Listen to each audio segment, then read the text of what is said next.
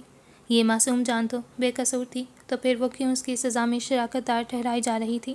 اپنے بچے کو اپنے سینے سے لگائے روتے ہوئے وہ اپنے کیے گئے غلط فیصلے پر پچھتا رہی تھی، جس نے اسے دربدر کر دیا تھا۔ کاش اس کے بس میں ہوتا تو وہ ماضی میں جا کر اپنا وہ فیصلہ بدل لیتی، مگر گزرا وقت کیا کبھی لوٹ کر آیا ہے؟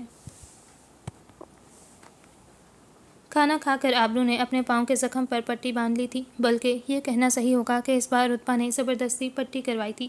وہ اس وقت کمرے میں بیٹھی اپنی اسائنمنٹ بنا رہی تھی جب اسے پیغام ملا کہ جلال طاہر نے اسے نیچے بلایا ہے۔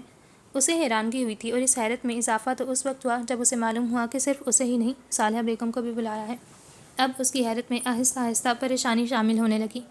اس نے صالحہ بیگم سے کہا تھا کہ وہ رہنے دیں، وہ خود ہی جا کر پوچھ آتی ہے کہ یہ کیا بات ہے، مگر صالحہ بیگم کے اصرار پر وہ انہیں ساتھ لیے سیڑھیاں اترتی نیچے آ گئی۔ لاؤنج میں داخل ہوتے ہی اسے سامنے بڑے صوفے پر جلال طاہر اور سائمہ طائی بیٹھے ہوئے نظر آئے، جبکہ سائڈ پر رکھے گئے صوفے پر اشر موجود تھا۔ جلال طاہر کے چہرے پر اس وقت سخت تاثرات تھے، وہ برہم نظر آ رہے تھے، جبکہ سائمہ طائی کی آنکھوں میں ہمیشہ کی طرح انہیں دیکھتے حقارت در آئی تھی، جبکہ اشر کے تاثرات بالکل نارمل تھے۔ اس نے صالحہ بیگم کے قریب آنے پر ان کو سلام کیا۔ اس سارے منظر میں آبرو کی نظریں جلال طاہر کے چہرے پر تھیں۔ ان کے چہرے کے تاثرات اسے کچھ غلط ہونے کا اندیہ دے رہے تھے۔ سب کو سلام کرتے وہ اور صالحہ بیگم جلال طاہر کے سامنے رکھے ہوئے بڑے صوفے پر بیٹھ گئیں۔ اس سے پہلے کہ جلال طاہر کچھ بولتے، ان کے کرتے کی جیب میں موجود موبائل بجنے لگا۔ انہوں نے موبائل جیب سے نکال کر کال اٹھائی اور فون کان سے لگایا۔ آبرو نے ادھر ادھر نگاہ دوڑائی۔ لاؤنج کی تھیم گولڈن رکھی گئی تھی، صوفے پردے لاؤنج میں رکھا گیا، باقی فرنیچر بھی اس تھیم کے مطابق منتخب کیا گیا تھا۔ اس کی نظر ایک دم سائمہ طائی کی نگاہوں سے ملی۔ اس کی آنکھوں میں موجود حقارت، نفرت وہ ہمیشہ سے دیکھتی آئی تھی، مگر پچھلے کچھ دنوں سے اس نے ان جذبوں میں اضافہ محسوس کیا تھا، جس کی وجہ سے وہ انجان تھی، مگر وقت انسان کو انجان کہاں رہنے دیتا ہے، سب تلخیاں سامنے لا کھڑی کرتا ہے۔ جلال طاہر نے کچھ دیر بعد فون پر اپنی بات مکمل کر کے فون واپس اپنی جیب میں ڈال دیا، اور اب ان کی نظروں کا زاویہ سیدھا آبرو کی جانب تھا۔ آج کہاں گئی تھی آبرو؟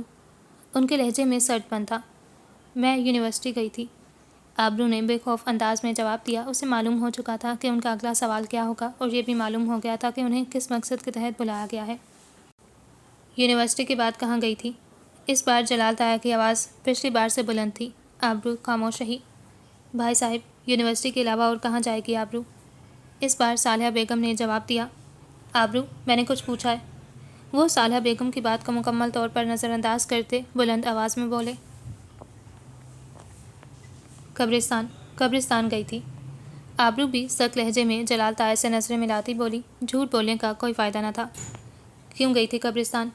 جلال طاہر کا چہرہ اس کی بے خوفی دیکھ کر غصے کے مارے سرخ پڑنے لگا۔ بابا جان سے ملنے، آبرو نے اسی لہجے میں پھر جواب دیا۔ دیکھ رہی ہو صالحہ کس طرح بے خوفی سے جواب دے رہی ہے، بجائے اپنی حرکت پر شرمندہ ہونے کے اپنے تایا کی آنکھوں میں آنکھیں ڈال کر بدتمیزی کر رہی ہے۔ اس بار سائمہ طائی نے صالحہ بیگم کو مخاطب کیا، جو خاموش بیٹھی تھی۔ اس سے پہلے کہ وہ کچھ بولتی، آبرو نے سائمہ طائی کو مخاطب کیا۔ میں نے ایسی کوئی حرکت نہیں کی تائی جان جس پر مجھے شرمندہ ہونا پڑے۔ تمہیں یہ بات معلوم ہے آبرو کہ وہ قبرستان کس سنسان علاقے میں ہے؟ تمہیں وہاں ہرگز نہیں جانا چاہیے تھا۔ جلال طاہر بلند آواز میں گرائے۔ اور دوسری بات یہ کہ ایسی کیا ضرورت آن پڑی تھی تمہیں قبرستان جانے کی؟ تمہیں معلوم نہیں ہے کہ عورتیں قبرستان نہیں جاتیں؟ آبرو نے بولنے کے لیے لب کھولے ہی تھے کہ جلال طاہر بلند آواز میں چلائے۔ اگر کوئی اٹھا لیتا یا کچھ اور ہو جاتا تو مصیبت تو ہمارے گلے پڑتی نا، تمہیں ضرورت کیا تھی وہاں جانے کی؟ جلال طاہر مسلسل چلا رہے تھے۔ ویسے بھی تمہارا باپ مر چکا ہے، اس بات کو جتنی جلدی تسلیم کر لو بہتر ہے۔ سائمہ تائی نے اپنی زہریلی زبان کا استعمال بڑی خوبصورتی سے کیا۔ اور صالحہ، تم اسے سمجھا نہیں سکتی؟ اگر ہم نے اسے یونیورسٹی جانے سے منع نہیں کیا تو اس کا ہرگز یہ مطلب نہیں ہے کہ یہ جہاں مرضی جاتے پھرے۔ آج قبرستان گئی ہے، کل کو کہیں اور۔ بس تائی جان۔ تب سے مسلسل خاموش بیٹھی آبرو اب اٹھ کھڑی ہوئی۔ اگر میں خاموش ہوں تو اس کا مطلب یہ نہیں کہ آپ کا جو جی چاہے بولتی جائیں، آبرو سخت لہجے میں بولی۔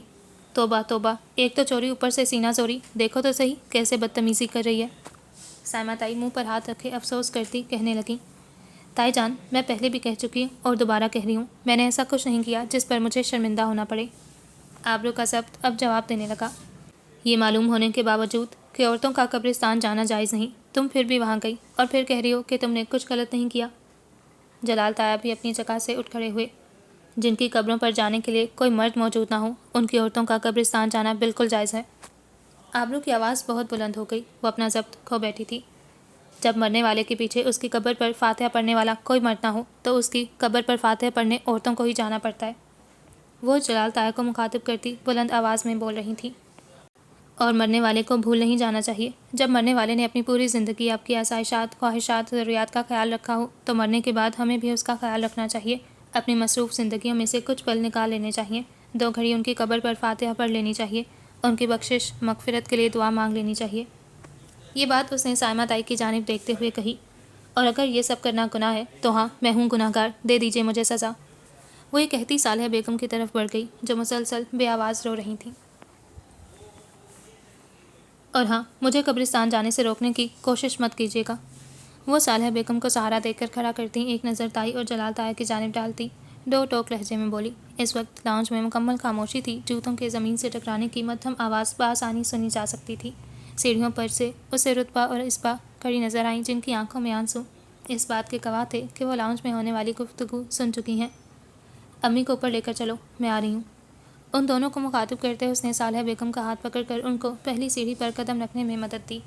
وہ دونوں صالحہ بیگم کو احتیاط سے سیڑھیاں چڑھا رہی تھیں۔ آخری سیڑھی عبور کرتے رتبہ نے ایک نظر دوسری سیڑھی پر کھڑی آبرو کو دیکھا جو خلا میں ایک جانب ایک غیر مرئی نقطے کو دیکھ رہی تھی۔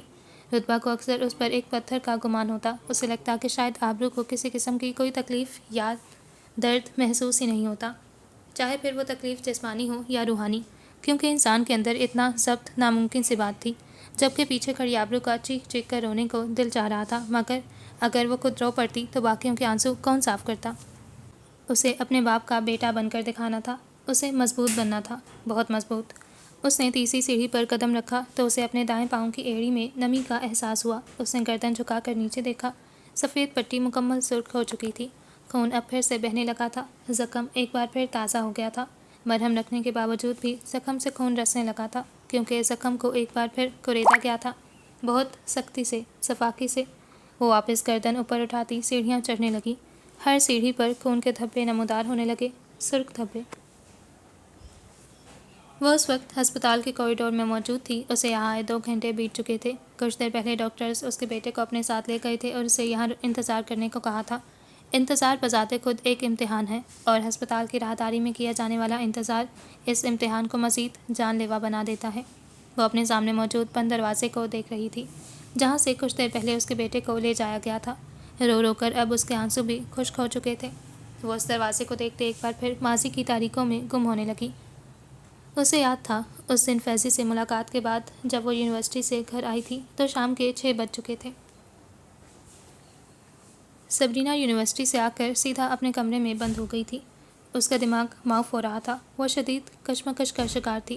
اسے انتخاب کرنا تھا کسی ایک کا، اسے فیصلہ کرنا تھا اپنی زندگی کا، مگر وہ یہ بھول رہی تھی کہ بعض فیصلے صرف آپ کی زندگی سے منسلک نہیں ہوتے، ان فیصلوں سے اور بہت سی زندگیاں جڑی ہوتی ہیں، بس فیصلے کا اختیار کسی ایک کو دے دیا جاتا ہے۔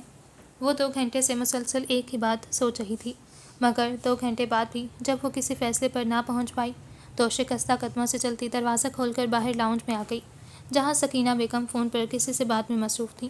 اسے اپنی جانب آتا دیکھ کر انہوں نے الوداعی کلمات ادا کرتے فون بند کر کے سامنے ٹیبل پر رکھ دیا۔ ادھر آؤ میرے پاس۔ اسے اپنے سامنے والے صوفے پر بیٹھتا دیکھ کر وہ بولی۔ سکینہ بیگم کی آواز پر اس نے ان کی جانب دیکھا، نہ جانے کیوں اس کی آنکھیں بھرنے لگی تھیں۔ وہ صوفے پر ان کے قریب آ کر بیٹھ گئی۔ سکینہ بیگم نے اس کے چہرے کا جائزہ لیا، صرف 3 دنوں میں اس کا کیا حال ہو گیا تھا۔ آنکھوں کے گرد ہلکے نیند پوری نہ ہونے کے باعث سرخ پڑتی آنکھیں، پیلا پڑتا رنگ، وہ انہیں پچھلے دنوں سے بہت زیادہ کمزور لگی تھی۔ وہ ماں تھیں، اسے اپنے ساتھ لگاتے اس کے بال سہلانے لگیں۔ کھانا کھاؤ گی؟ لگاؤں؟ وہ محبت بھرے لہجے میں بولی۔ بھوک نہیں ہے، سبرینا مدھم لہجے میں بولی۔ آج لیٹ ہو گئی یونیورسٹی سے، خیریت؟ اس کا جواب سن کر وہ موضوع بدلتی بولی، جی وہ ایکسٹرا کلاس تھی، اس لیے۔ سبرینا نے اپنی قمیض کے دامن پر بنے ڈیزائن میں موجود پھول پر انگلی پھیرتے ہوئے جواب دیا، صحیح، آج رقیہ بھابھی آئی تھیں۔ سکینہ بیگم کی بات پر سبرینا کا ہاتھ تھم گیا۔ تمہیں شاپنگ کے لیے ساتھ لے جانا چاہ رہی تھیں؟ کافی انتظار کیا انہوں نے، میں نے تمہیں کال بھی کی تھی مگر تمہارا موبائل بند آ رہا تھا، اس لیے میں نے انہیں کل کا کہا ہے، تم کل یونیورسٹی سے چھٹی کر لو۔ اسے مسلسل خاموش دیکھ کر وہ بولنے لگی، میں نہیں جاؤں گی ان کے ساتھ۔ سبرینا ان سے الگ ہوتے ہوئے بولی، مگر کیوں بیٹا؟ سکینہ بیگم نے اس کی جانب دیکھتے ہوئے کہا، آپ اچھی طرح جانتی ہیں امی کہ کیوں۔ سبرینا بھی جواباً ان کی آنکھوں میں دیکھتے ہوئے بولی، سبرینا ضد مت کرو۔ سکینہ بیگم اسے سمجھانے لگیں، ضد میں نہیں، آپ لوگ کر رہے ہیں۔ سبرینا اپنی جگہ سے اٹھ کھڑی ہوئی، کیا برائی ہے حذیفہ میں جو تم یوں انکار کر رہی ہو؟ اس بار سکینہ بیگم بھی سختی سے بولی، یہی تو میں آپ سے پوچھنا چاہتی ہوں امی کہ فیضی میں کیا برائی ہے جو آپ لوگ ایک بار اس سے ملنا بھی نہیں چاہتے؟ سبرینا دو بدو جواب دے رہی تھی۔ سکینہ بیگم خاموش ہو گئیں، ان کے پاس حقیقتاً اس بات کا کوئی جواب نہ تھا۔ میں آپ کو بتاؤں اصل مسئلہ کیا ہے؟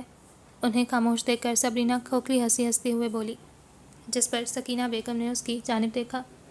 اصل مسئلہ یہ ہے کہ ابو کی انا کو یہ بات گوارا نہیں ہے کہ میں ان کی بیٹی اپنی زندگی کا کوئی فیصلہ اپنی مرضی سے کروں۔ وہ سانس لینے کو رکی۔ سبرینا، سکینہ بیگم اپنی جگہ سے اٹھتے ہوئے بولی، نہیں امی مجھے بولنے دیں۔ وہ ان کو ہاتھ کے اشارے سے روکتی پھر سے بولنے لگی، اس لیے اپنی انا کو تسکین پہنچانے کے لیے وہ سبرینا۔ اس سے پہلے کہ وہ مزید بولتی احمد صاحب کی گرجدار آواز اس کے کانوں سے ٹکرائی۔ احمد صاحب سبرینا کے پیچھے کھڑے تھے، اس لیے وہ کب سے یہاں موجود تھے اسے معلوم نہ ہو سکا۔ ان کی آواز پر وہ پلٹی نہیں۔ احمد صاحب چلتے ہوئے اس کے سامنے آئے۔ سبرینا نے ان کے چہرے کو دیکھا جو غصے کی شدت سے سرخ پڑ رہا تھا۔ اس سے پہلے کہ میرا ہاتھ اٹھ جائے میری نظروں کے سامنے سے چلی جاؤ، وہ غصے سے چلائے۔ مگر ابو، وہ کچھ بولنے ہی لگی تھی کہ احمد صاحب دوبارہ بولے، ایک لفظ اور نہیں۔ ان کی آواز بلند اور لہجے میں سختی تھی۔ اس سے پہلے کہ سبرینا کچھ بولتی، سکینہ بیگم اس کے پاس آئیں اور اسے اپنے ساتھ لیے کمرے میں لے جانے لگیں۔ ابھی وہ دونوں کمرے کے دروازے پر ہی پہنچے تھے کہ ان کی سماعتوں سے احمد صاحب کی آواز دوبارہ ٹکرائی، اور کل سے اگر تم نے اس گھر سے ایک قدم بھی باہر نکالا تو مجھ سے برا کوئی نہیں ہوگا۔ احمد صاحب کی آواز پر سبرینا نے تیزی سے دروازے کا لاک کھولا اور جلدی سے اندر داخل ہوتے دروازہ بند کر دیا، جبکہ دروازے کے باہر کھڑی سکینہ بیگم کی پریشانی میں اب مزید اضافہ ہونے لگا تھا، کیونکہ آج سبرینا کے کہے گئے الفاظ انہیں کچھ بہت غلط ہونے کا اندیہ دے رہے تھے۔ رات کے 2 بج چکے تھے، ہر سو تاریکی ہی تاریکی تھی۔ صدیقی ہاؤس پر بھی اس وقت طویل رات کا پہرا تھا۔ بالائی منزل کے کمرے میں مکمل اندھیرا تھا۔ کمرے میں 2 بستر موجود تھے، ایک پر اسبا اپنے لحاف میں دبکی سو رہی تھی۔ اس کے چہرے پر آنسوؤں کے مٹے مٹے نشان موجود تھے، یقیناً وہ چند گھنٹے پہلے پیش آنے والے واقعے کا نتیجہ تھے، جبکہ دوسرا بستر خالی تھا۔ لحاف بھی ایک جانب رکھا تھا، وہ آبرو کا بستر تھا۔ آبرو اس وقت زمین پر اپنے بستر سے ٹیک لگائے اپنی ٹانگوں کو سمیٹے گھٹنوں میں سر دیے بیٹھی تھی۔ اسبا کے کروٹ بدلنے پر کمرے کی خاموشی میں ارتعاش پیدا ہوا۔ ہلکی سی آہٹ پر آبرو نے گھٹنوں پر سے سر اٹھایا۔ کمرے کی کھڑکی سے چھن کر آتی چاند کی روشنی میں آبرو کا چہرہ واضح نظر آ رہا تھا۔ اس کا چہرہ مکمل طور پر آنسوؤں سے تر تھا۔ وہ نہ جانے کتنی دیر سے آنسو بہا رہی تھی۔ اس کی پرکشش سیاہ آنکھیں مسلسل آنسو بہا کر اب تھک چکی تھیں، مگر دل کا درد تھا کہ کم ہونے کی بجائے مزید بڑھتا جا رہا تھا۔ حیات صاحب کی وفات کے بعد اسے یہ اندازہ تو ہو گیا تھا کہ اب زندگی بہت کٹھن ہونے والی ہے، مگر اس کے وہم و گمان میں یہ بات دور دور تک نہ تھی کہ اسے اپنے ہی باپ کی قبر پر جانے کی وضاحتیں دینی ہوں گی۔ بابا، میں نے کبھی نہیں سوچا تھا کہ مجھے یوں آپ سے محض ایک ملاقات کے لیے دوسرے سے اجازت مانگنی پڑے گی۔ وہ مسلسل روتے ہوئے دل میں حیات صاحب سے مخاطب تھی۔ اس نے اپنا سر دوبارہ اپنے گھٹنوں میں دے دیا۔ ایک بار پھر اس کی آنکھوں سے گرم سیال بہنے لگا۔ اسے حیات صاحب کے انتقال کے بعد اکیلے میں رونے کی عادت ہو گئی تھی۔ وہ پورا دن سب کے سامنے خود پر کھول چڑھائے رکھتی تھی۔ سب کو سمیٹتے سمیٹتے وہ خود رات کو بکھر جاتی تھی، اور اسے سمیٹنے والا اب کوئی نہیں تھا۔ وہ اسے ہمیشہ سے سمیٹتا آیا تھا، اب وہ منو مٹی ڈلے دفن تھا۔ اب اسے خود کو سمیٹنا تھا، اپنے گھر والوں کے لیے، ان کا مضبوط سہارا بننے کے لیے۔ اس کے پاؤں کے زخم پر اب پٹی کا کوئی وجود نہ تھا۔ شاید زخم آہستہ آہستہ بھرنے لگا تھا۔ ہر زخم وقت کے ساتھ ساتھ بھر جاتا ہے۔ وقت کا مرہم بڑا پر اثر ہے، بڑے سے بڑے زخم کو بھر دیتا ہے، مگر ہر زخم بھرنے کے باوجود بھی ایک نشان چھوڑ دیتا ہے جو ہمیں کبھی اس زخم کو بھولنے نہیں دیتا۔ کمرے کا دروازہ بند کرتے ہی وہ کافی دیر دروازے کے ساتھ لگی اپنے غصے کو قابو کرنے کی کوشش کرتی رہی، مگر جب غصہ کسی صورت کم نہ ہوا تو وہ اوندھے منہ بیڈ پر جا گری۔ اسے کچھ سمجھ نہیں آ رہا تھا کہ وہ کیا کرے۔ وقت اس کے ہاتھوں سے ریت کی مانند پھسل رہا تھا اور وہ کچھ بھی نہیں کر پا رہی تھی۔ کچھ دیر بعد وہ بیڈ سے اٹھتی واش روم گئی، اپنے چہرے پر ٹھنڈے پانی کے چھینٹے مارے۔ وہ مسلسل سوچ بچار میں مصروف تھی۔ اسے فیصلہ کرنا تھا، انتخاب کرنا تھا۔ وہ واش روم سے باہر آ کر سیدھا ڈریسنگ ٹیبل کے سامنے آ گئی۔ ڈریسنگ ٹیبل کے سامنے آتے ہی اس کی نظروں کا مرکز سامنے پڑی دو چیزیں تھیں، جن میں سے ایک کا انتخاب اسے آج کرنا تھا۔ سامنے پڑی دو چیزوں میں سے ایک فیضی کا اس رات دی گئی انگوٹھی تھی جو سبرینا کو دل و جان سے عزیز تھی، اور اس اہمیت کی وجہ بھی اس انگوٹھی کی اس شخص سے وابستگی تھی جس کے بغیر اب سبرینا کو زندگی نامکمل محسوس ہوتی تھی۔ جبکہ دوسری چیز ایک فوٹو فریم تھا جس میں 4 سالہ سبرینا احمد صاحب کے گود میں بیٹھی مسکرا رہی تھی۔ یہ تصویر اس نے میٹرک کے بعد فریم کروا کر اپنے کمرے میں رکھوائی تھی۔ اس تصویر کو دیکھے بغیر اس کے دن کا آغاز نہیں ہوتا تھا۔ سامنے پڑی دونوں چیزیں سبرینا کی زندگی کے 2 اہم حصے تھے، اور آج وہ اس مقام پر کھڑی تھی کہ اسے کسی ایک کا انتخاب کرنا تھا۔ وہ دونوں چیزوں کو دیکھتی اب بے بس ہونے لگی۔ وہ انتخاب نہیں کر پا رہی تھی، مگر اسے کرنا تھا۔ وہ تھکے ہوئے انداز میں واپس بیڈ پر لیٹ گئی اور اپنی آنکھیں بند کر لیں۔ اس کی آنکھوں سے آنسو رواں ہو چکے تھے۔ کچھ دیر بعد اس نے اپنی آنکھیں کھولیں اور سامنے پڑی دونوں چیزوں کو فیصلہ کن نظروں سے دیکھا۔ اب دونوں ہاتھوں سے اپنے آنسو صاف کرتے ہوئے وہ اٹھ کھڑی ہوئی اور آگے بڑھتے اس نے فیضی کی انگوٹھی کو اٹھایا اور ایک نظر اس پر ڈالتے اپنے جیولری باکس کو کھولا اور انگوٹھی کو اس میں ڈال کر واپس فریم کی جانب پلٹی اور اسے اپنے ہاتھوں میں اٹھاتے اپنے ہونٹوں سے لگایا۔ آنکھیں پھر سے بھرنے لگیں۔ فریم کو سلیقے سے ڈریسنگ ٹیبل پر رکھتے وہ واپس بیڈ پر آ کر بیٹھ گئی۔ وہ فیصلہ کر چکی تھی، اپنی زندگی کا انتخاب کر چکی تھی، کسی ایک کا۔ صبح کے 10:30 کا وقت تھا۔ مطلع ابر آلود تھا، بادلوں نے آسمان پر بسیرا کر رکھا تھا۔ صدیقی ہاؤس کی بالائی منزل کے ایک کمرے میں اس وقت جائے نماز بچھائے کوئی بہت شدت سے دعائیں مانگ رہا تھا۔ چہرے کے گرد نفاست سے دوپٹہ لپیٹے، دونوں آنکھوں کو میچے، اس کے لب مسلسل ہل رہے تھے۔ دونوں ہاتھوں کو دعا کے لیے اٹھائے وہ بہت شدت سے دعا مانگ رہی تھی۔ وہ اس وقت ہلکے گلابی رنگ کی فراک میں موجود تھی۔ اسی اثناء میں کمرے میں اسبا داخل ہوئی اور سامنے نظر پڑتے اس نے بے اختیار گھڑی کی جانب دیکھا۔ رتبہ، یہ کون سی نماز پڑھ رہی ہو؟ وہ حیرانی سے استفسار کرنے لگی۔ جائے نماز پر بیٹھی رتبہ نے آنکھیں کھولی۔ اس کی بھوری آنکھوں نے اسبا کو دیکھتے اسے خاموش رہنے کا اشارہ کیا۔ اس کے نقوش آبرو سے بہت مماثلت رکھتے تھے، بس دونوں کی آنکھوں کے رنگ مختلف تھے۔ اسبا اس کے اشارے کو سمجھتی پاس پڑی کرسی کو کھینچتے اس پر بیٹھ گئی۔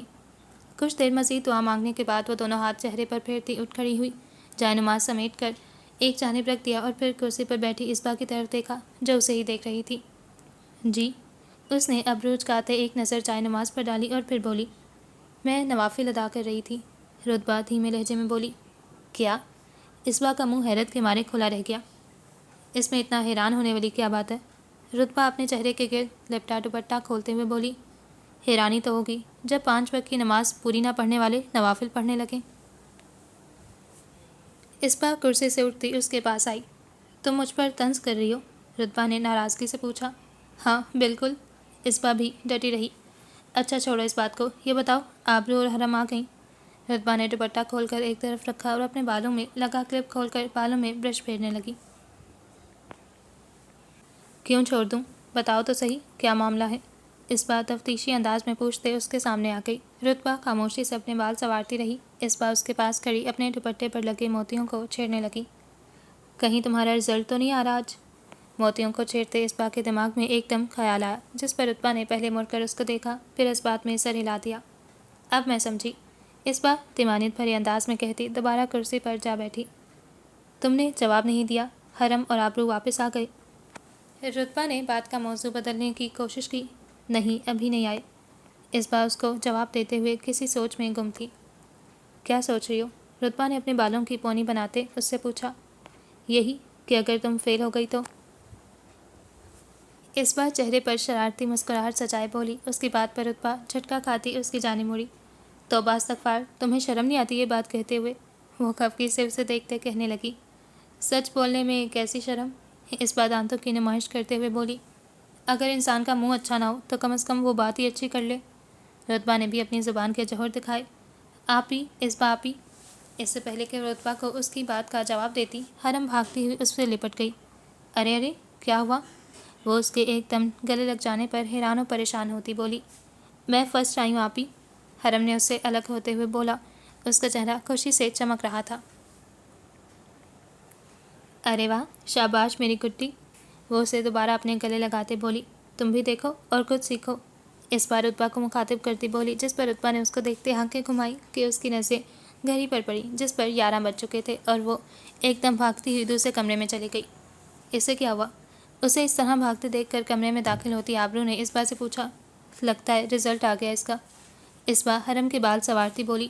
اوہ اچھا، امی کہاں ہیں؟ آبرو نے ان کے پاس بیٹھتے ہوئے پوچھا۔ سامنے والی خالدہ آنٹی کے گھر گئی ہیں۔ صحیح، آبرو نے سمجھنے کے انداز میں سر ہلایا۔ آپی، آپ کو پتہ ہے میری مس کہہ رہی تھیں کہ میں ان کی فیوریٹ اسٹوڈنٹ ہوں۔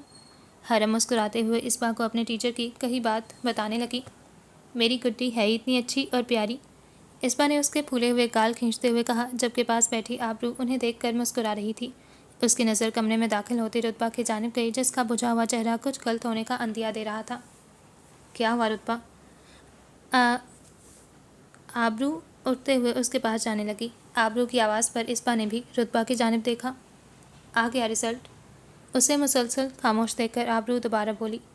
ہاں، آ گیا، رتبہ سپاٹ لہجے میں بولی۔ اس کا انداز دیکھ کر کسی نے مزید کوئی سوال نہ کیا۔ پوچھیں گے نہیں کیسا آیا؟ انہیں خاموش دیکھ کر رتبہ بولی۔ بتانا چاہتی ہو تو بتا دو، تمہاری مرضی۔ آبرو سمجھ چکی تھی اس لیے واپس بیڈ پر آ کر بیٹھ گئی۔ بتاؤ نا رتبہ، کیسا رہا؟ اس بار چہرے پر فکر سموئے اس کے قریب تھی۔ تمہاری دعائیں قبول نہیں ہوئیں، وہ اس بار کی جانب دیکھتے ہوئے بولی۔ کیا مطلب؟ اس بار نے اس کی بات پر ناسمجھی سے پوچھا۔ مطلب یہ کہ میں پاس ہو گئی ہوں، میرے سارے سبجیکٹس میں A+ گریڈ آیا ہے۔ وہ خوشی کے مارے چلائی۔ اس کی بات سنتے اسبا نے ٹیبل پر پڑی کاپی اٹھا کر اس کے کمر پر دے ماری۔ ہائے اللہ، ظالم عورت! رتبہ نے اپنی کمر پر ہاتھ رکھ کر دہائی دی۔ یہ ڈرامہ کرنے کی کیا ضرورت تھی؟ ہاں، منہ پر 12 بجا کر ایسے آئی تھی جیسے فیل ہو گئی ہو۔ اسبا خفگی سے کہنے لگی۔ ہاں ہاں، پتہ ہے مجھے تمہیں اپنی دعائیں قبول نہ ہونے کا کتنا افسوس ہے۔ رتبہ اسے چڑھاتی حرم کے قریب آئی اور زور سے اس کے گال کھینچے۔ آپ ہی، جس پر وہ چلا اٹھی۔ رتبہ آرام سے۔ آبرو حرم کے چلانے پر رتبہ کو مخاطب کرتی بولی۔ زور سے نہیں کھینچا میں نے، یہ ہے ہی بہت نازک۔ وہ حرم کو گھورتے ہوئے بولی۔ یاد آیا، تمہارے ساتھ وشما کا بھی تو رزلٹ تھا نا؟ رتبہ کو ایک دم یاد آیا۔ جی، اس کا بھی رزلٹ تھا۔ حرم اپنا گال سہلاتے ہوئے بولی۔ ٹاپ کیا ہوگا اس نے تو۔ رتبہ دھپ سے بیڈ پر بیٹھ گئی۔ وشما فیل ہو گئی ہے۔ جواب آبرو کی طرف سے آیا۔ اوئے، نہ کرو، سچی؟ رتبہ ایک دم حرم کی جانب دیکھتے ہوئے بولی، جس پر حرم نے اس بات میں سر ہلایا۔ پھر تو تائی کے پاس ڈبل مٹھائی لے کر جانا بنتی ہے، وہ ہنستے ہوئے کہہ رہی تھی۔ رتبہ، اسبا نے رتبہ کے پاس آتے اس کو آنکھیں دکھائیں۔ ایک حرم کے فرسٹ آنے کی اور ایک، اس نے جان بوجھ کر بات ادھوری چھوڑ دی۔ رتبہ، باز آؤ۔ آبرو نے اس کے سر پر ایک چپٹ رسید کی۔ اچھا اچھا، اب میرا موڈ خراب مت کرنا، میں خوش ہوں آج۔ وہ اپنے ناخنوں کو دیکھتے ہوئے بولی۔ چلو میرے ساتھ کچن میں۔ اس بار رتبہ کو دیکھتے ہوئے بولی۔ نہیں، آج نہیں، آج مجھے آرام کرنے دو۔ رتبہ تکیے پر سر رکھتی لیٹ گئی۔ کیوں بھائی، کس خوشی میں؟ اس بار تم کچن میں چلو، میں آتی ہوں تمہارے ساتھ۔ اس بار کی بات مکمل ہونے سے پہلے آبرو بولی۔ اس کی بات پر اسبا نے رتبہ کو گھورا، گویا کہنا چاہتی ہو تمہیں بعد میں دیکھ لوں گی، اور تم آج جتنا آرام کرنا ہے کر لو، کل سے دوپہر کا کھانا تم بناؤ گی۔ آبرو رتبہ کو مخاطب کرتے بولی۔ آبرو؟ رتبہ نے آبرو کی بات پر منہ بنایا، جس کے جواب میں آبرو خاموشی سے اسبا کے پیچھے کچن کی طرف چل پڑی۔ اب آئے گا مزہ۔ حرم کی آواز پر رتبہ نے اس کی جانب دیکھا جو ہنستے ہوئے اس کا مذاق اڑا رہی تھی۔ تمہیں تو میں… وہ بیڈ پر اٹھتی اس کی جانب بڑھنے ہی لگی تھی کہ حرم اسے زبان چڑھاتے کمرے میں بھاگ گئی۔ ظالم سماج، میری خوشی کسی کو برداشت ہی نہیں، وہ ڈرامائی انداز میں کہتی دوبارہ بیڈ پر گرنے کے انداز میں لیٹ گئی۔ صبح کا سورج طلوع ہو چکا تھا، ایک نئے دن کا آغاز ہوا۔ وہ اپنے بیگ میں ایک آخری چیز ڈالتے اسے بند کرتی، ڈریسنگ ٹیبل کے سامنے آئی اور اپنے آپ پر ایک آخری نگاہ ڈالتی پلٹی۔ پاؤں کو سینڈلز میں قید کرتے بیگ اٹھا کر وہ دروازے کی طرف چل پڑی اور ایک گہری سانس لیتے اس نے دروازہ کھولا۔ وہ آہستہ آہستہ قدم اٹھاتی لاؤنج میں آئی، جہاں اس وقت احمد صاحب فون کال پر مصروف تھے۔ سبرینہ پر نظر پڑتے ہی ان کے چہرے پر سرخی چھانے لگی۔ اتنے میں کچن سے نکلتی سکینہ بیگم کی نظر بھی سبرینہ پر پڑی۔ وہ اپنے ہاتھ میں پکڑی پلیٹ ٹیبل پر رکھتی سبرینہ کی جانب آئیں۔ سبرینہ، یہ سب کیا ہے؟ وہ اسے یونیورسٹی کے لیے تیار ہوا دیکھ کر پوچھنے لگی۔ اس سے پہلے کہ سبرینہ کوئی جواب دیتی، احمد صاحب جو فون بند کر چکے تھے اس کے قریب آئے۔ تمہیں میری بات سمجھ نہیں آئی تھی سبرینہ؟ ان کے لہجے میں سختی تھی۔ سبرینہ جواباً خاموش رہی۔ وہ اپنے منہ میں الفاظ ادا کرنے کی ہمت کر رہی تھی۔ جب میں نے تم سے کہا تھا کہ میں راضی ہوں ابو۔ وہ تمام تر ہمت جمع کرتی احمد صاحب کی بات کاٹتے ہوئے بولی، میں حذیفہ سے شادی کرنے کے لیے تیار ہوں۔ وہ اس وقت کتنی تکلیف میں تھی یہ صرف وہی جانتی تھی، جبکہ احمد صاحب اور سکینہ بیگم دونوں حیرانی سے اسے دیکھ رہے تھے۔ مگر میری ایک شرط ہے۔ ان دونوں کو مسلسل خاموش دیکھ کر وہ دوبارہ بولی۔ کیسی شرط؟ سکینہ بیگم نے بے ساختہ پوچھا۔ مجھے شادی تک یونیورسٹی جانے کی اجازت چاہیے، اس نے احمد صاحب کی جانب دیکھتے ہوئے پوچھا۔ ماحول میں ایک دم خاموشی چھا گئی۔ اس خاموشی کو احمد صاحب کے موبائل پر آئے میسج کی ٹیون نے توڑا۔ امی آج یا آنٹی کو 12 بجے کا ٹائم دے دیں، میری آج ایک ہی کلاس ہے، میں جلدی گھر آ جاؤں گی۔ سکینہ بیگم نے ابھی بولنے کے لیے لب کھولے ہی تھے کہ سبرینہ ٹھہرے ہوئے انداز میں بولی، کیا مجھے اجازت ہے؟ وہ احمد صاحب کی آنکھوں میں دیکھتی بولی، جہاں اسے فتح کے بعد سرشاری کا تاثر دکھائی دے رہا تھا۔ جاؤ۔ وہ جب بولے تو ان کی آواز میں نمی تھی جو اس وقت سبرینہ محسوس کر سکی تھی۔ خدا حافظ۔ وہ ان دونوں پر ایک نگاہ ڈالتی بولی اور پھر ایک ایک قدم اٹھاتی لاؤنج کی دہلیز پار کر گئی۔ سبرینہ بیگم اسے تب تک دیکھتی رہیں جب تک وہ ان کی نظروں سے اوجھل نہیں ہو گئی۔ اس کا بدلتا رویہ، بدلتے تاثرات انہیں بہت پریشان کر رہے تھے۔ ان کا دماغ خطرے کی گھنٹی بجا رہا تھا۔ انہوں نے ایک نظر صوفے پر بیٹھے احمد صاحب پر ڈالی، جو مسکراتے ہوئے کسی سے فون پر بات میں مصروف تھے۔ ان کی یہ مسکراہٹ بہت دنوں بعد آج دوبارہ واپس آئی تھی۔ وہ اپنی بات منوا چکے تھے۔ وہ انا اور ضد کی جنگ تو جیت چکے تھے، مگر اس جنگ میں وہ اپنی بیٹی ہار گئے تھے۔ ایک گرم دوپہر کے بعد ماحول اب نارمل ہونے لگا تھا۔ ٹھنڈی ہوائیں ماحول میں موجود حدت کو جذب کرتی ماحول کو خوشگوار بنا رہی تھیں۔ دی گرینڈ ریسٹورنٹ میں اس وقت خوب گہما گہمی کا سما تھا۔ شام کے 5 بجے کا وقت تھا۔ شاہزین لاشاری بھی اس وقت وہاں موجود تھا۔ وہ اس وقت سیاہ رنگ کی پینٹ شرٹ میں ملبوس تھا۔ سیاہ رنگ اس کا پسندیدہ رنگ تھا۔ بالوں کو پونی میں قید کر رکھا تھا، جبکہ ہاتھوں میں پہنے بینڈز میں چند اور بینڈز کا اضافہ ہو چکا تھا۔ وہ ٹانگ پر ٹانگ رکھے کسی کے انتظار میں بیٹھا تھا۔ اس کی انگلیاں موبائل کی اسکرین کو بیزاری سے اسکرول کر رہی تھیں۔ تنگ آ کر اس نے موبائل بند کرتے واپس اپنے پین کی جیب میں ڈال لیا اور منہ میں موجود چوئنگم چباتے ادھر ادھر دیکھنے لگا۔ نظریں ادھر ادھر گھماتے اس کی نظر اچانک سامنے سے آتے فواد پر پڑی، جو تیزی سے اسی جانب آ رہا تھا۔ اس پر نظر پڑتے اس کے ہونٹ مسکراہٹ میں ڈھلے۔ آئیے جناب، آئیے۔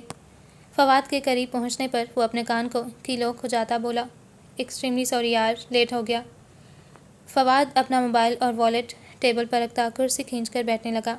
نہیں جناب، کوئی مسئلہ نہیں، شاہزین طنزیہ لہجے میں بولا۔ سوری یار، ٹریفک بہت تھا۔ فواد دوبارہ معذرت کرتا رہا۔ اب وہ شاہزین کے سامنے والی کرسی پر بیٹھ چکا تھا۔ مجھے یہاں بلا کر خود تم پورے 10 منٹ لیٹ آئے ہو۔ وہ لمحے بھر کر رکا، یہ پتہ ہونے کے باوجود کہ مجھے انتظار کرنا سخت ناپسند ہے۔ اس کے لہجے میں کچھ تھا جو سامنے بیٹھا فواد ایک دم گھبرا گیا۔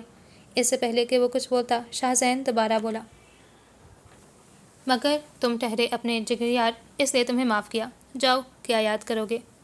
اس نے مسکراتے ہوئے کہا۔ اس کی بات پر سامنے بیٹھا فواد بھی مسکرا دیا۔ اب بتاؤ مجھے کیوں بلایا؟ شاہزین نے اس کو مسکراتا دیکھ کر دوبارہ پوچھا۔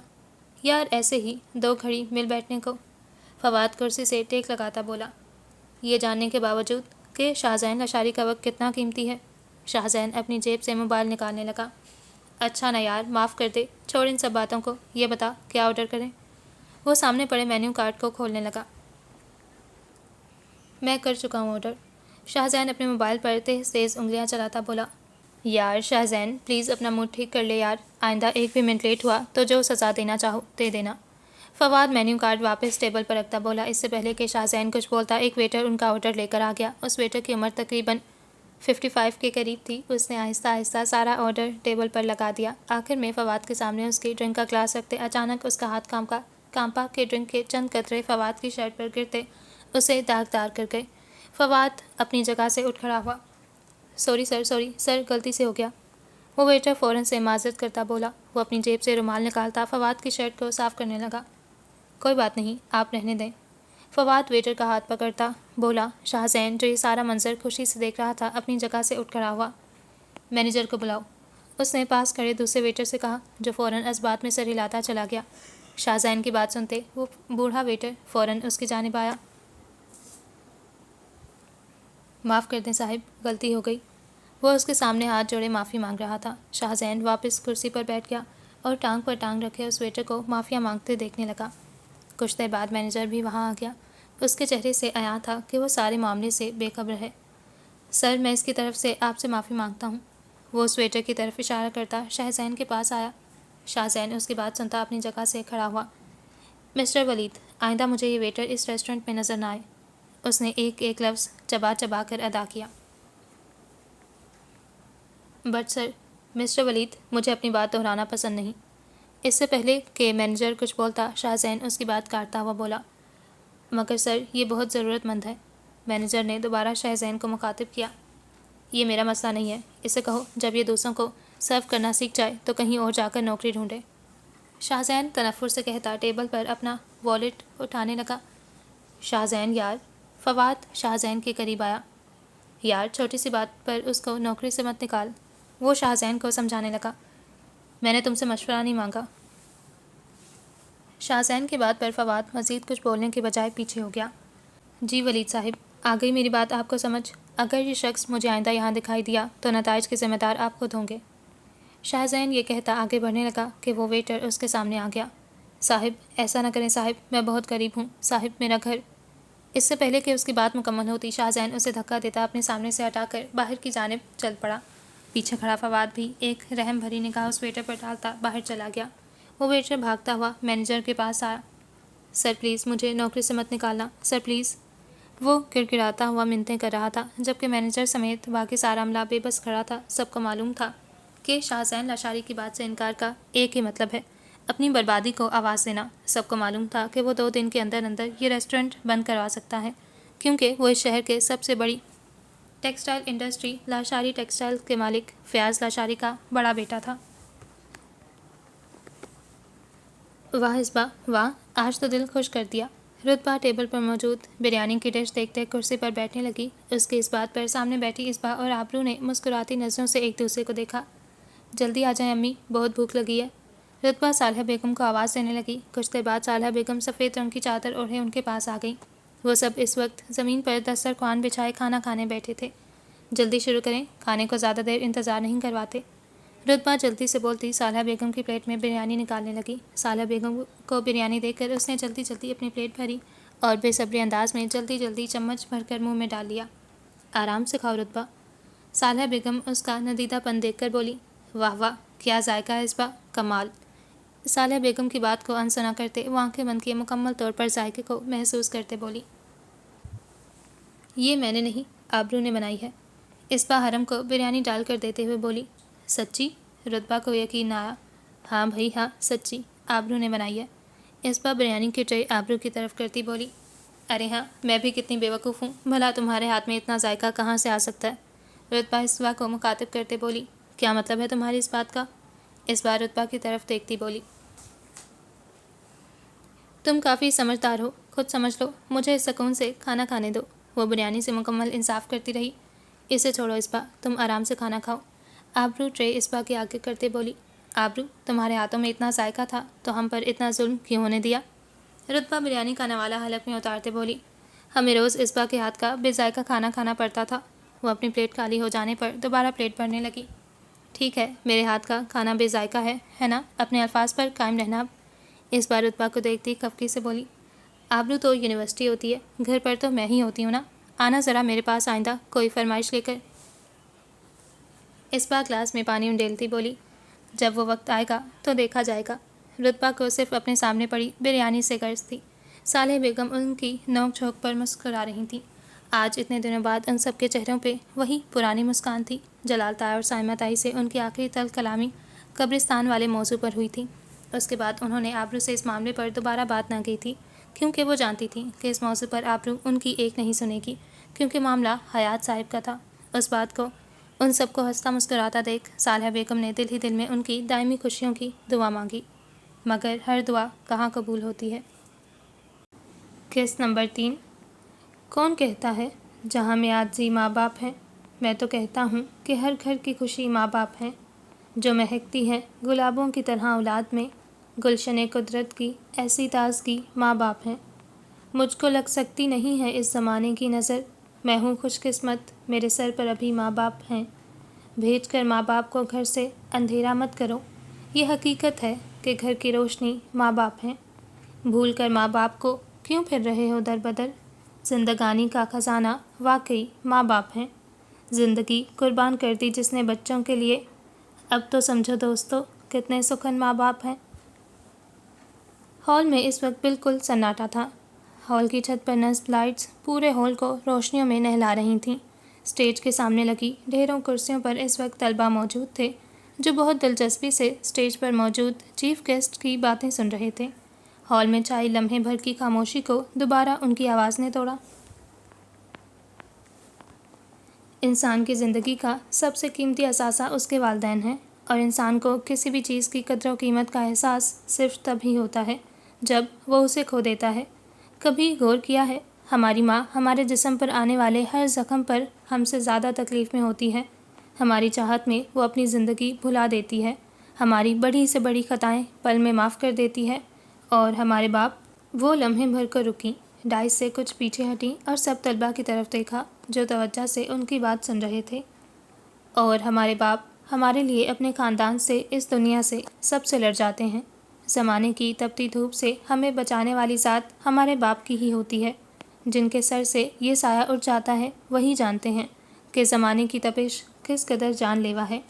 یقین مانیے اس دنیا میں وہ انسان خوش نصیب ہے جس کے سر پہ اس کے والدین کا سایہ موجود ہے۔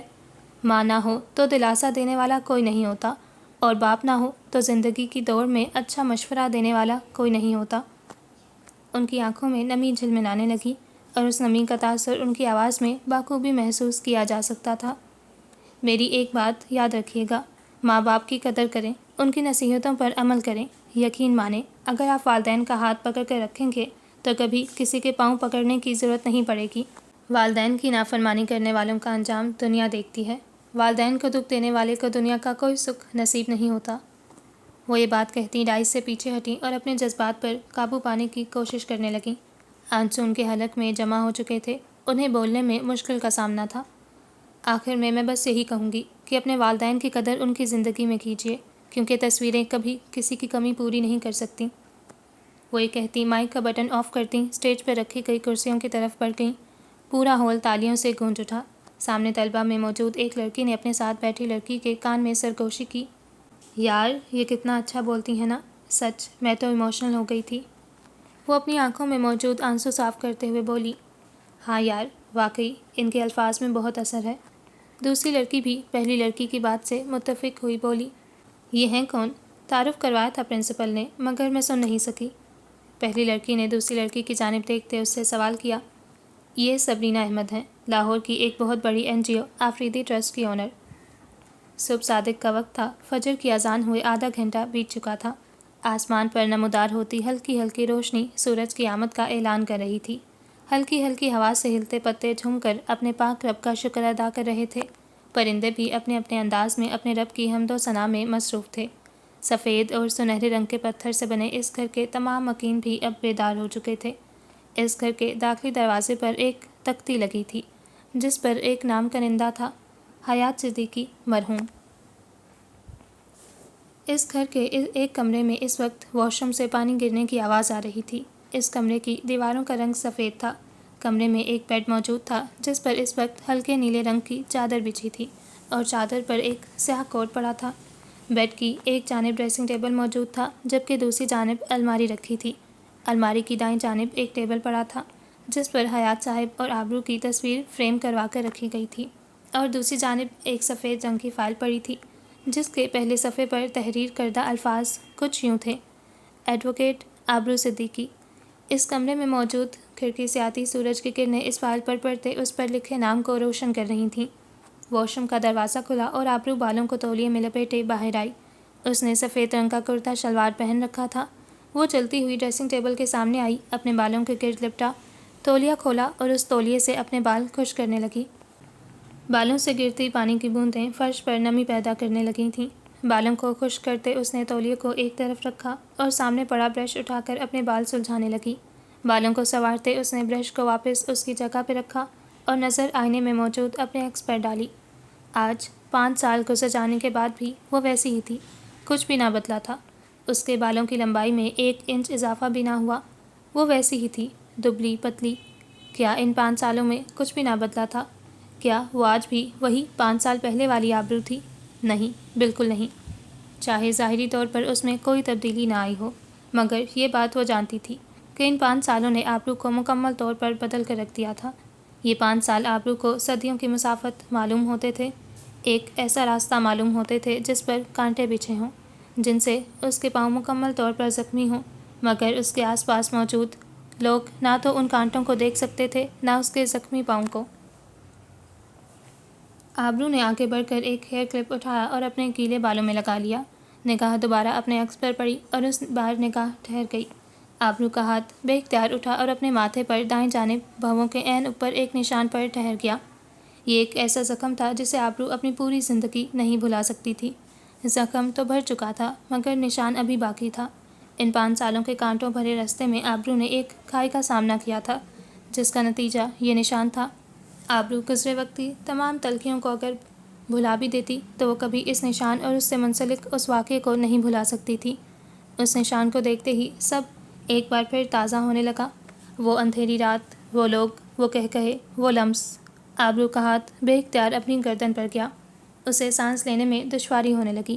وہ فوراً آئینے کے سامنے سے ہٹتی کھڑکی کی جانب آئی اور تازہ ہوا میں گہری سانسیں لینے لگی۔ کچھ دیر وہاں کھڑے رہنے کے بعد آبرو واپس ڈریسنگ ٹیبل کے سامنے آئی اور بغیر آئینے میں دیکھے سامنے پڑے جیولری باکس میں سے ایئر رنگز تلاشنے لگی۔ مسلسل ڈھونڈنے پر جب وہ اسے نہ ملے تو وہ الماری کی جانب بڑھی اور اس میں سے اپنا پرس نکال کر اس میں دیکھنے لگی۔ کچھ دیر بعد اسے سرمئی رنگ کے 2 چھوٹے چھوٹے ٹاپس مل گئے۔ انہیں اپنے کانوں میں پہنتی وہ اٹھ کھڑی ہوئی، بیڈ پر پڑا اپنا کوٹ پہنا، پاؤں کو سیاہ رنگ کی ہیلز میں قید کرتے، سفید دوپٹہ نفاست سے لیتے اپنا بیگ اٹھایا اور سامنے پڑی فائل اٹھاتے وہ اپنے کمرے کا دروازہ کھولتی باہر جانے لگی۔ وقت کے حساب سے چلنا پڑتا ہے، ٹھوکر کے بعد آخر سنبھلنا پڑتا ہے۔ ساتھ دینے والے جب اوقات بتانے لگتے ہیں، امید کے جھوٹے خواب سے نکلنا پڑتا ہے۔ جب ضمیروں کا سودا سرعام ہونے لگے، نقصان سچ بولنے کا بھرنا پڑتا ہے۔ جس وقت کھلونا سمجھتے ہیں ہم کو ہمارے عزیز، پھر قسمت کے ہاتھوں بہلنا پڑتا ہے۔ وقت کے حساب سے چلنا پڑتا ہے، ٹھوکر کے بعد آخر سنبھلنا پڑتا ہے۔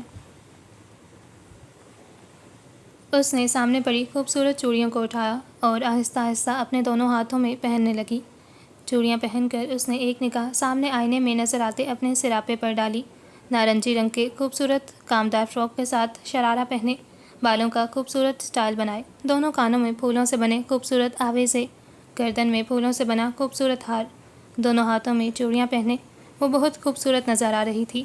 میک اپ نے اس کے چہرے کے نقوش کو مزید حسین بنا دیا تھا۔ مہینہ کیسے گزرا اسے پتہ ہی نہ چل سکا۔ آج وہ دن بھی آ پہنچا تھا جس کے لیے وہ اپنے آپ کو بہت دیر سے تیار کر رہی تھی۔ آج اس کی زندگی کا ایک بہت اہم دن تھا، مگر اس کی قطعی آنکھیں ویران تھیں۔ اتنی خوشی کے موقع پر وہ بجھی ہوئی نظر آ رہی تھیں۔ وہ آئینے کے سامنے ہی کھڑی تھی کہ اس کے کمرے کا دروازہ کھلا اور سکینہ بیگم داخل ہوئیں۔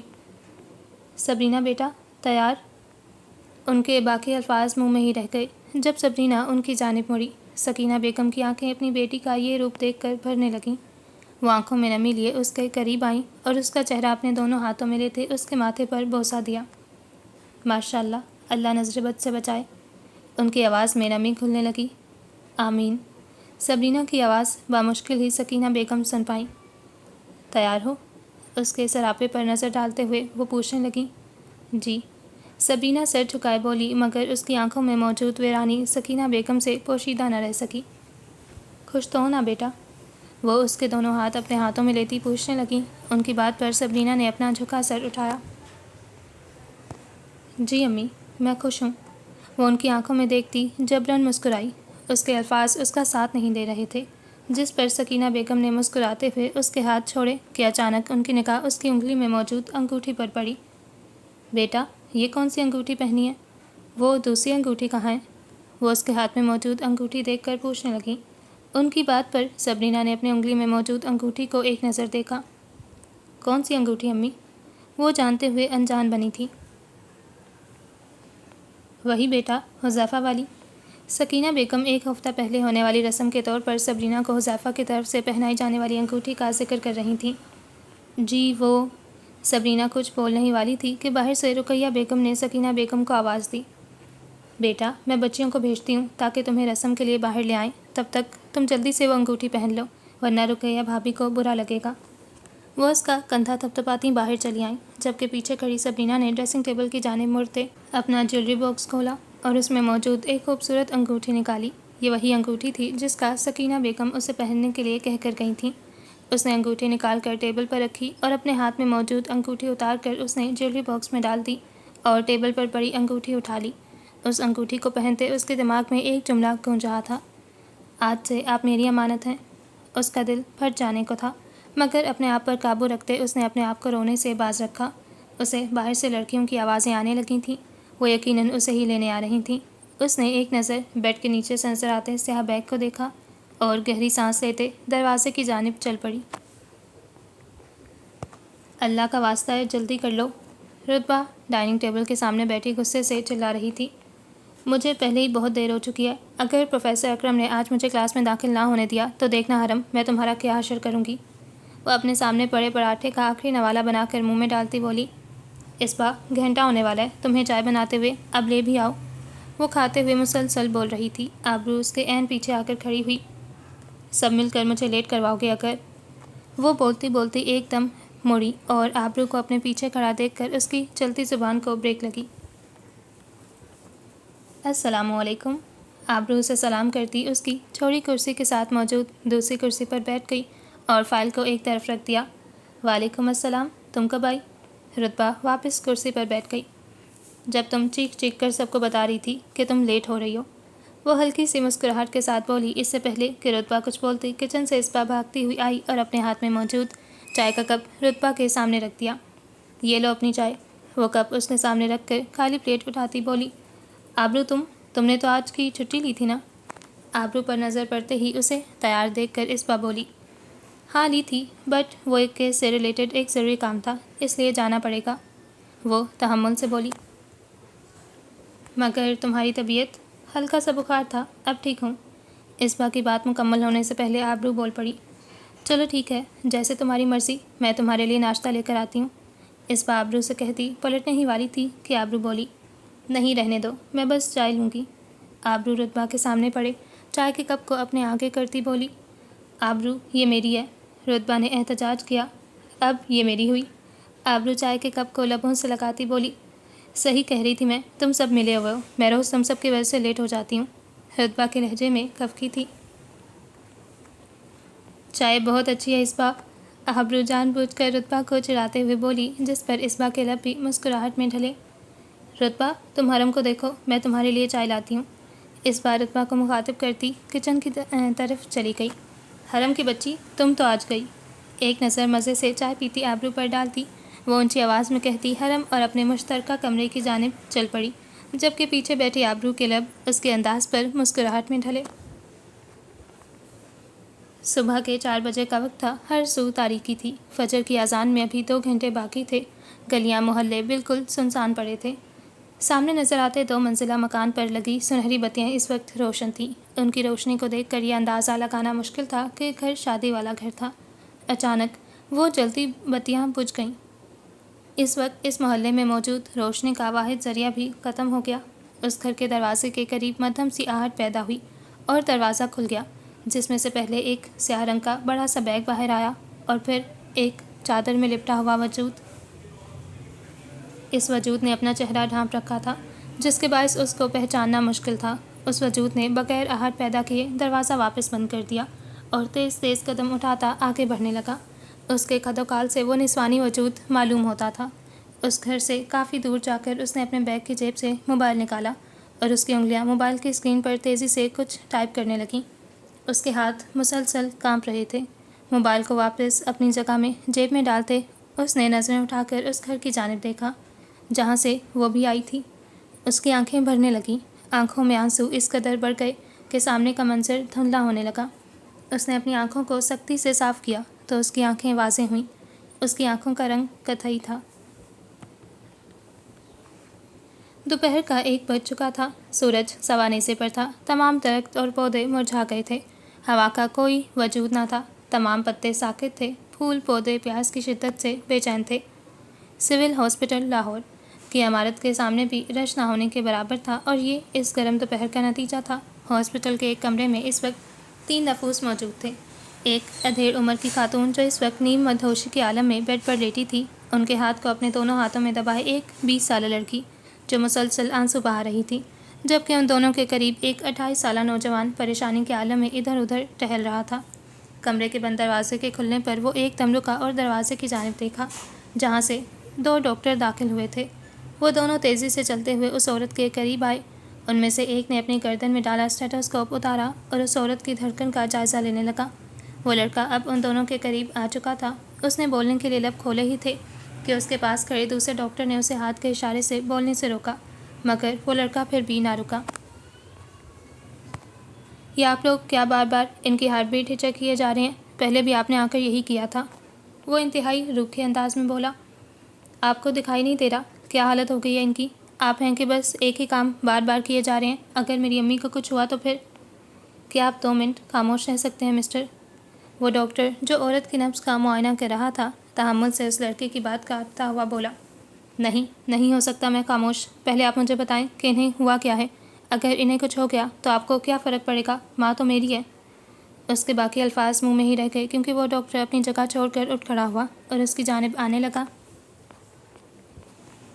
سب کچھ نارمل ہے۔ کچھ دیر پہلے ان کو جو ڈرپ دی گئی تھی یہ بھی اسی کے زیر اثر ہے۔ وہ اطمینان سے بولتا اس کے قریب آیا۔ پریشانی کی کوئی بات نہیں ہے، بہت جلد یہ ٹھیک ہو جائیں گی انشاءاللہ۔ وہ اس کے کندھے پر ہاتھ رکھتا ہلکی سی مسکراہٹ کے ساتھ بولا، جس کے جواب میں وہ لڑکا خاموش رہا۔ اور میری ایک بات ہمیشہ یاد رکھنا۔ اب وہ اپنا ہاتھ اس کے کندھے سے ہٹا چکا تھا۔ ایک مریض ڈاکٹر کے لیے بھی اتنا ہی اہم ہے جتنا وہ اپنے گھر والوں کے لیے ہوتا ہے۔ اس عورت کے پاس بیٹھی لڑکی جو تب سے سر جھکائے رو رہی تھی، اس نے نظریں اٹھا کر ڈاکٹر کی جانب دیکھا۔ آنسوں نے سامنے کا منظر دھندلا کر ڈالا تھا۔ اس نے اپنے ایک ہاتھ سے اپنی آنکھیں صاف کیں تو سامنے کا منظر نمایاں ہوا۔ بے شک ہمارا مریض سے کوئی خونی رشتہ نہیں ہوتا، مگر وہ لمحے بھر کر رکا۔ ہمارا ان سے انسانیت کا رشتہ ہے اور انسانیت کا رشتہ ہر رشتے سے بالا تر ہوتا ہے۔ وہ لڑکی اپنی دونوں نظریں جمائے اس ڈاکٹر کو دیکھ رہی تھی۔ بے حد خوبرو شخص، کھڑی مغرور ناک، کشادہ پیشانی، بھوری آنکھیں، انابی لب، 6 فٹ سے نکلتا ہوا قد، بے حد سرخ گوری رنگت۔ وہ بلا شبہ ایک 27-28 سالہ خوبصورت مرد تھا۔ وہ اس وقت سرجن کے مخصوص لباس میں موجود تھا۔ اسے وہ ساحر معلوم ہو رہا تھا، مگر اسے معلوم نہ ہو سکا کہ سحر اس کی شخصیت کا تھا یا اس کے الفاظ کا۔ میں میڈیسن لکھ کر دے رہا ہوں، ٹائمنگز آپ کو ڈاکٹر ابتہاج بتا دیں گے۔ اس نے کاغذ پر پین چلاتے ہوئے اس لڑکے کو مخاطب کیا اور وہ کاغذ پاس کھڑے ڈاکٹر ابتہاج کو پکڑاتے اپنے قدم باہر کی جانب بڑھا دیے۔ یہ کون ہے؟ ڈاکٹر ابتہاج کے پاس کھڑے اس لڑکے نے دروازے کی جانب دیکھتے ہوئے کہا جہاں سے ابھی وہ ڈاکٹر باہر گیا تھا۔ یہ یہاں کے نئے کارڈک سرجن ہیں، ابھی ہفتہ ہی ہوا ہے انہیں یہاں آئے ہوئے۔ ڈاکٹر ابتہاج نے مصروف انداز میں کاغذ کو دیکھتے ہوئے جواب دیا۔ نام کیا ہے ان کا؟ وہ لڑکا اب بھی وہیں دیکھ رہا تھا۔ محمد تاشفین احمد۔ ڈاکٹر ابتہاج کی آواز اس لڑکے کی سماعتوں سے ٹکرائی۔